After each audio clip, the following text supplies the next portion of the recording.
We are very happy to present our keynote speaker and the keynote speech for our conference to be delivered by Professor Ackbar Abbas. I'm sorry if I'm saying that in too Indianized a way. He has his own way of saying it, more indigenous to him. We'll let you tell you about his indigeneity. Professor Abbas is a professor of comparative literature at the University of California in Irvine. For a long time, he was at Hong Kong University, and where he was in the comparative literature program there as well. And he, while there, he wrote his most famous book, which is Hong Kong and the Politics of Disappearance, a book of which I count myself among its admirers and have found it very useful and interesting. And but he has published on many things: modern Chinese painting, Baudrillard and Benjamin, film theory and postmodernism. His current research interests focus on Chinese cities and cinema, design, spatial histories, and the political economy of the fake, and today's topic, poor theory. I should say that as Setty reminded several of us on the first, well, actually probably in the event before the opening day,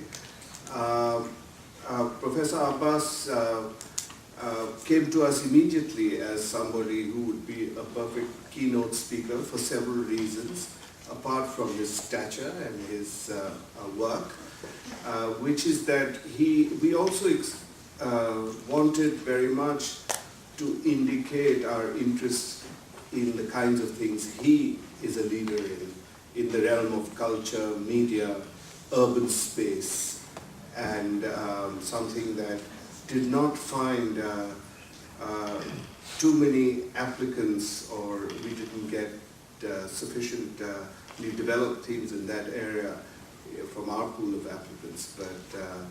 But we thought he would be a very good person to balance that lack, to complement or to provide a complement for it. And also another reason that was very interesting, that Setty always pointed to, was that as somebody who signifies Hong Kong, certainly through his work and through his background, he'll be pointing the way to the next Asian Connections project, in which I hope he will also be involved, which will be taking place in Hong Kong, and I'm sure he will have very special insights into that city and that space of Asian connections. So I give you Professor Ackbar Abbas.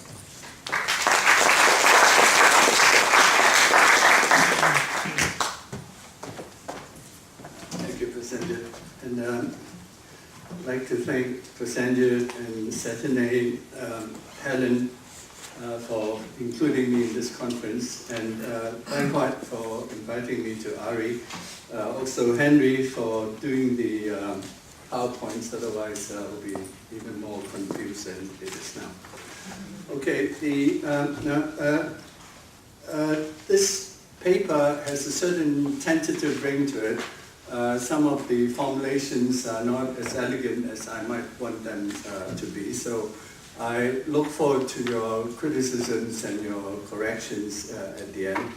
But perhaps in the interest of discussion, I'll defend to the death every word I'm going to say from now on.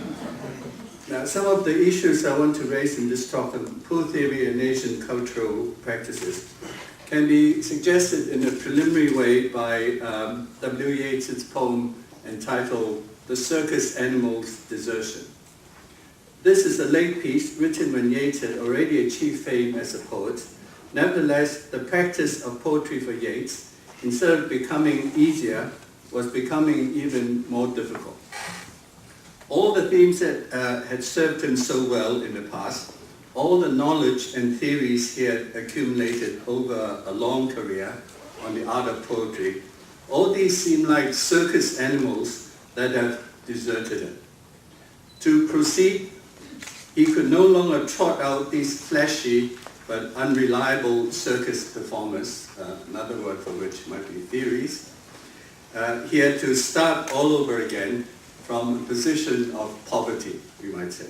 So let me just, I had the poem there, but since I did the PowerPoint myself, it's not going to come up. But just let me read you the last few lines of this famous poem where Yeats writes, "Now that my lead is gone, I must lie down where all the leather starts, in the foul rag and bone shop of the heart." Yet, as we see, out of this inability to write, out of this poverty, a poem is written, one of Yeats's greatest. And it is this double moment when impotence and potentiality somehow manage to coexist that is so suggestive, I would say, for what I'm calling poor theory. So what is poor theory? It is not primarily theory in defense of the poor and underprivileged, important as that is, but neither is it a rejection of abstract theory in favor of so-called concrete experience. Theory of some sort remains more necessary than ever, especially in the Asian context, where the concrete refers to a space changing so rapidly and in such unpredictable ways that it challenges experience. A good example is the growing number of Asian cities mutating right in front of our eyes, including, of course, Singapore. Transformed at unprecedented speed by new forms of capital, politics, media, and technology, the Asian city threatens to outpace our understanding of it. We are forced to think about these Asian cities then, not just as physical, political, and economic entities, but also as a cluster of indecipherable images, a series of contradictory discourses, a problematic experience of space, place, and time, a set of practices that do not add up. In other words, you have to think about them theoretically, specifically by turning theory into poor theory. Poor theory begins with the perception that there is always a gap, an inadequation between established knowledge and the emerging objects of knowledge. That is what Asian cities and the circus animals' desertion both show us. Poor theory, then, is the name of this inadequation. But equally important to note is that out of this inadequation, a different way of proceeding suggests itself. Poor theory, then, is less a theory in the sense of a framework that is complete and coherent than a way of proceeding. It is neither a clearly defined method nor an absence of method, but a method that we make up as we go along. Hence, it enables us to, hence it enables work to continue even when clear perspectives are not discernible and the resources at our disposal are limited. This is why Asian cultural practices, which often have to take place under difficult circumstances, can both explain and be explained by poor theory. Like poor theory, these practices are not against theory, though we see again and again how they can proceed quite well in ignorance of theory and at an angle to it. In fact, it is this kind of innocence or ignorance that allows such practices to go beyond the limits set by a theoretical frame and to include anomalous details that would otherwise be ignored, and in so doing, change the frame. Now, what I propose to do now, as a way of elaborating on the notion of poor theory, is to turn to 4 examples of Asian cultural practices in the fields of painting, music and performance, and cinema, and trace the interconnections between them. Though the artists themselves, 3 from China, 1 from Hong Kong, are very different, and they work in different media, each of them has, each of which has its own peculiar history. What connects them is the way their work develops out of what seems to be an unpromising and even impossible cultural historical space. I will begin with Ai Weiwei, whom some of you might have heard of, who is among Chinese artists the one most outspokenly critical of the state and its repressive apparatus. His position, however, is a curious one. He's both beaten up, arrested by the authorities, and also tolerated or even deferred to. When the police arrest him, they apologize. At times, his work is banned in China. At other times, he's the country's unofficial artistic emissary on the international stage. The state plays a game with Ai Weiwei, and Ai Weiwei plays a game with the state. Now, the obvious way of reading Ai Weiwei's artworks and performance is to read them as emancipatory gestures designed to subvert state repression. In other words, to see him as a kind of Aung San Suu Kyi of Chinese art.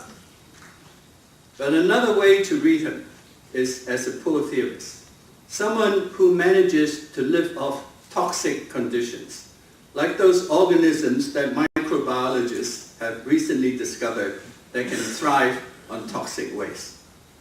The game Ai Weiwei plays with the state, sometimes with serious consequences, is to turn censorship itself, toxic for art production, into something enabling. Right? It is the censorship that enables his artwork. This is the thread that runs through his corpus. Now, take to begin with a recent minor, but nevertheless representative work. A shopping bag that he designed for Muji, the Japanese company, at the request of Muji chief designer Kenya Hara. At first sight, Ai Weiwei's design, as you see, seems nothing more than a cute image of a fleecy animal. Let's say no. The fun begins when we realize that the vernacular term for this animal is grass mud horse, Chao Ni Ma, which is a close homophone in Chinese for fuck your mother, Chao Ni Ma. At one level, this is not much more than a juvenile joke. But at another level, the image is known to have been used to bypass censorship. In other words, the grass mud horse is a kind of Trojan horse, designed to slip an expletive past the authorities. It is in a similar spirit of provocation that Ai Weiwei created a series of photographs where he gave the finger to the Forbidden City, the White House, and other structures of power. Now, Ai Weiwei is just as outrageous about art history as his famous photographic triptych of him dropping a Han Dynasty vase will demonstrate. So there you are, the three things, right? So whether it's a genuine Han Dynasty vase or not. What the triptych records, of course, is not just a cultural revolution type gesture intent on simply destroying old art with nothing to put in its place. In the triptych, another kind of art does in fact come into being, but not an art of objects, but something perhaps in the spirit of Marcel Duchamp adding a moustache to the Mona Lisa.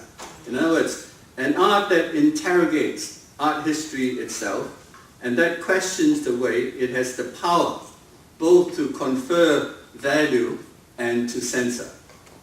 In other words, in this work, art history plays the role of the state and of censorship. And Ai Weiwei gives the finger to both. Now all these elements, social, political, aesthetic, come together in a new installation currently being exhibited at the Tate Modern. The piece is called Sunflower Seeds and seems to consist of nothing more than a whole floor of the Tate Modern being covered with the things. Visitors are invited to walk over them and even to pick them up. So the whole floor with these things, so people walking on them. Then the reason, sorry, is that because so many people were walking on them, they started rubbing it against each other, and there was some toxic dust that came from these things. So now there's a rail, and you can only just look at them.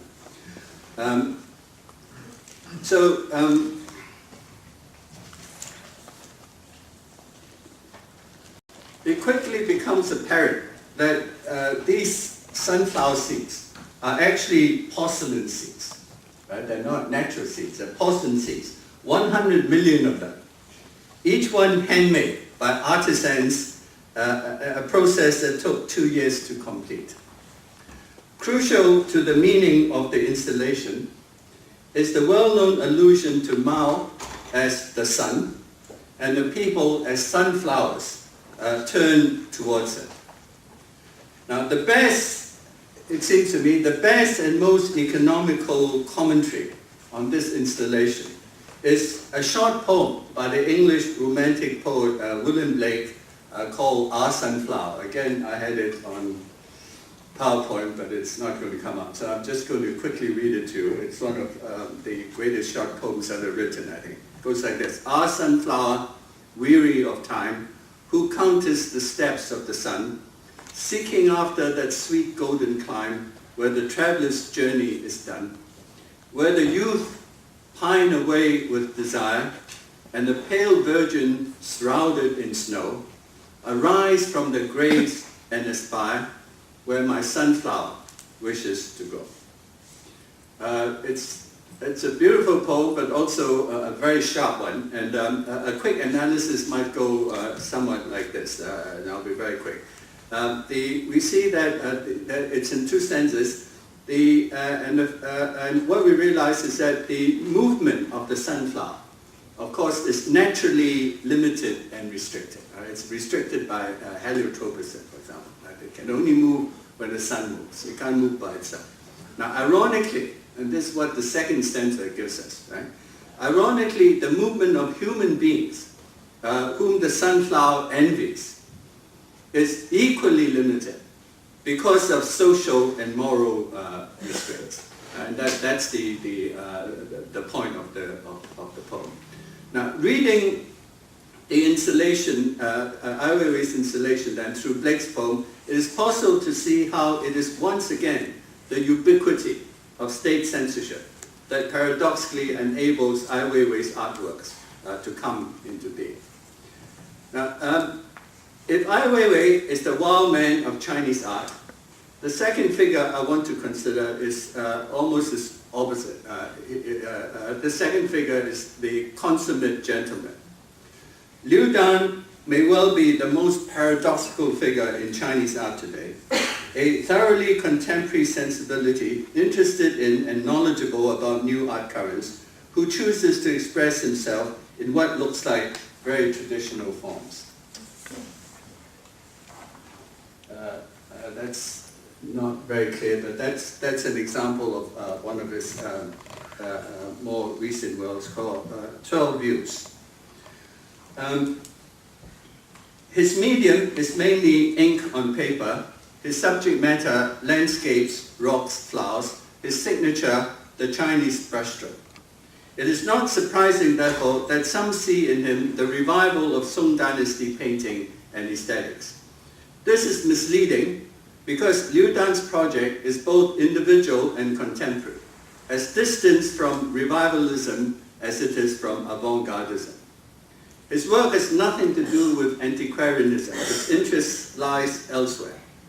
As for avant-gardism, if the Chinese avant-garde, in its quest for the new, sometimes ends up inadvertently demonstrating that the more things change, the more they remain the same, Liu Dan's work seems intent on demonstrating the opposite, that the more things remain the same, the more they change. People have asked me, Liu Dan said in an interview, what's the difference between you and the old masters? I always answer that. I don't think there is any difference, except they are dead and I'm still alive.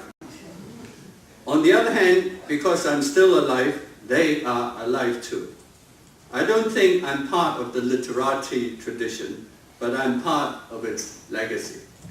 Now, as we know, literati painting presupposed an aesthetic and social system that idolized the gentleman scholar. Take the emphasis on the brushstroke rather than subject matter. The brushstroke is the painter's aesthetic signature. Just as in another context, accent in speech is an indicator of one's social and cultural position. It was this whole relation between the aesthetic and the social that the Maoist revolution dismantled in a revolution that transformed both society and the practice of art in China. Traditional painting somehow survived the revolution, but it did not survive unchanged. For one thing, the aesthetic was no longer closely tied to social base, the scholar-gentleman class. If it was still practiced, it could only be as a private enterprise or project undertaken by individuals following their own artistic inclinations. Now, the most interesting variation on this, which is a point I want to make, the most interesting variation on this is played by Liu Dan. Amidst a tradition in ruins, which is what we are describing, and in true poor theoretical fashion, Liu Dan practices traditional painting as a form of dandyism. Now let's be clear about what this means. I'm using this term in the very specific sense that Baudelaire gave to it in his essay, The Painter of Modern Life. Dandyism, Baudelaire says, appears at a historical moment when traumatic social and political changes are taking place, when all the rules are changing, and when one can count only on one's own resources. This is why he characterized dandyism as, in this striking phrase, dandyism as the last spark of heroism in decadent ages. In Liu Dan, tradition as dandyism is a kind of secret code, discernible only by initiates, and it has produced remarkable paintings out of the ruins of tradition, whose nature is largely misrecognized both at home and abroad, just as dandyism was misrecognized. I mean, Liu Dan has no trouble selling to collectors because they think they're buying Song Dynasty paintings. Far from being merely elegant or affected, the true dandy, Baudelaire says, is closer to spirituality and stoicism. This can be seen in the fact that one of dandyism's hallmarks is patience and attention to minute details. Right? And these characteristics, patience and attention to minute details, is what would take us directly to Liu Dan's paintings.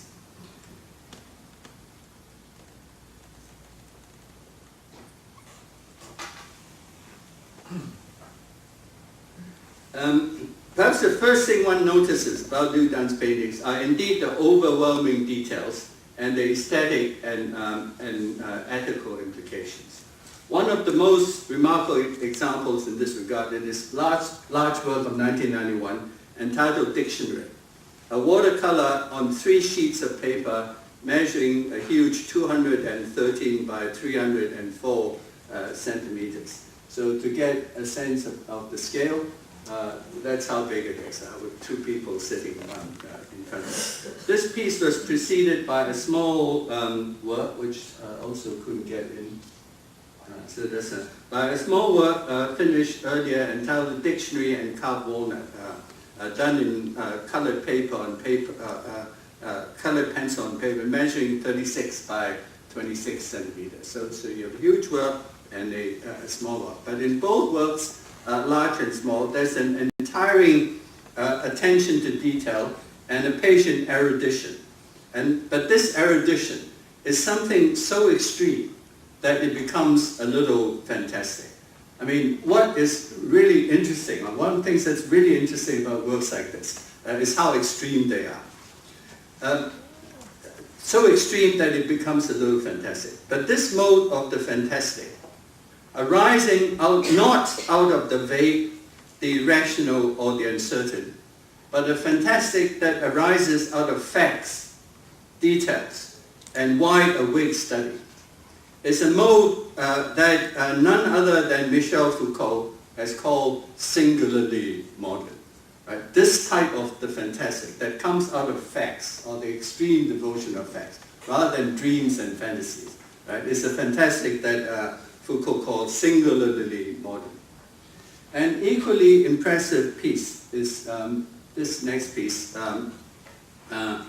called Bamboo Cabinet. This was done in 2002, which took him actually 4 years to paint. The model, which is a beautiful piece of furniture from the Ming Dynasty, is what Liu Dan is painting. And Liu Dan painted this, this piece of furniture strip by strip and to scale. Not so much to represent it accurately, but rather to remake it by entering, as it were, into its cellular structure. This is also the exorbitant method that Liu Dan uses when he paints landscapes. And I just have this thing to show you. Like this piece called Ink Hand Scroll. I mean, I just want to show you how huge it is. There's no exhibition space that can show it the way it should be shown, which is like horizontally. So even this huge space, it has to be bent. But the first part of the painting begins with red cinnamon paint, and then modulates as you go along into black ink, as if what we were seeing was the recreation of the world, beginning with fire, brushstroke by brushstroke. Working in a tradition whose social base has been destroyed means, in Liu Dan's case, not just giving a general overall impression, but plunging into the minute particulars of the style, as if to look for its genetic code, its DNA. The practice makes almost impossible technical and ethical demands on the artist, but the result are paintings that turn the tradition inside out. That is Liu Dan's version of dandyism and of poor theory. Now, let me turn now to music and performance, and to the work of Liu Sola, which exemplifies in its own way the relation between cultural practices under less than ideal conditions and poor theory. Besides being a famous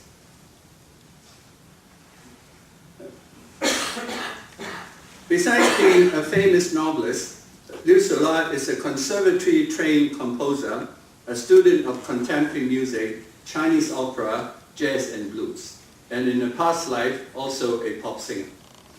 A brief profile of her music trajectory might run as follows. First, the conservatory training, then the pop career, which was a form of rebellion, then the fascination with other kinds of music, which took her abroad, in particular the fascination with jazz and blues, which serious Chinese composers even today largely ignore, and then hearing in jazz and blues echoes and reminders of Chinese opera. Now, this trajectory is not an instance of coming full circle. The notion that you are most Chinese when you're not in China, nor is the work that comes out a kind of fusion music, which is more often than not either a euphemism for confusion or a form of exoticism. So neither coming full circle, discovering one's own traditions, nor fusion and exoticism is satisfactory. What is left is the option of using the material at hand, fragments of musical knowledge, residues of tradition, inchoate signs of other possibilities, to make artworks that cannot be easily labeled, historicized, or critiqued. In other words, to become a poor theorist. One good example is her opera, which I'm going to play a few minutes of for you, entitled Fantasy of the Red Queen. The story is obviously based on the life of Mao's wife, Jian Qing. But to avoid censorship, it is set in an asylum, and the protagonist is a woman who fantasizes that she is Jianqing. This allows for the introduction of the nurse character who has ambitions of being a pop singer. The orchestra is made up of two groups. The Ensemble Modern, some of you might have heard of them, which is a group of German musicians renowned for their performance of contemporary music, and a Chinese group of drummers and instrumental soloists. The short clip I'll now show takes place at a moment when Kang Shang, you remember him, one of the so-called Gang of Four, when Kang Shang appears to Jianqing as the devil and helps her conceive the notion of the revolutionary opera. This was her opportunity to step out of Mao's shadow. Kang Shang shows her the way to power, which is to use culture to destroy culture, to change Peking opera into revolutionary opera, and to use it as a tool for propaganda. In this clip and in the opera as a whole, everything operates at two levels. At one level, the sounds and gestures of revolutionary opera, and of course elsewhere, the sounds of pop music. But underlying and counterpointing all this is Liu Solar's music and movements, which constructs out of the rag and bone shop of mass media musical styles and propaganda art, a new kind of artwork. So this is a 3-minute clip.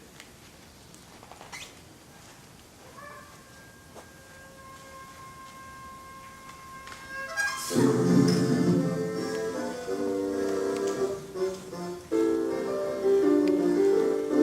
actually want to show you what comes after it. That's the nurse.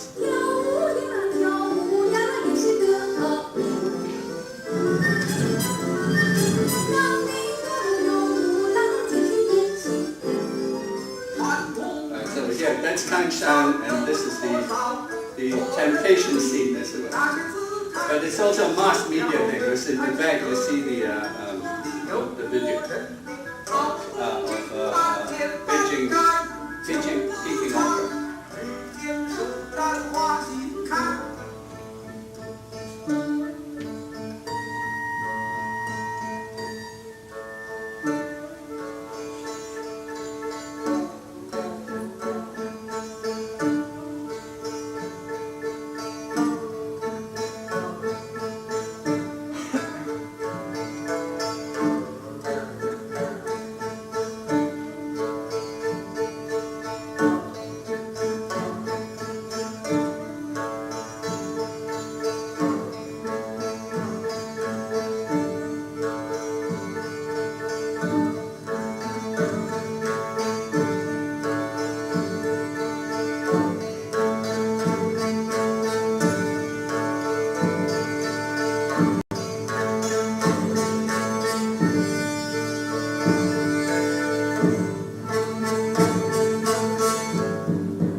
Okay, now since the next InterAsian Connections will take place in Hong Kong, I thought a brief discussion of cultural practices there would be appropriate.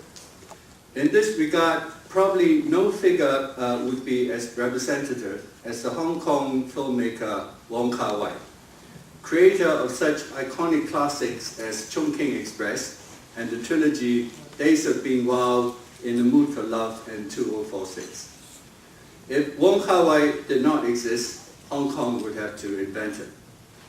The cultural and political conditions he works under are of course very different from those of his mainland counterparts, but there are nevertheless some striking connections from the perspective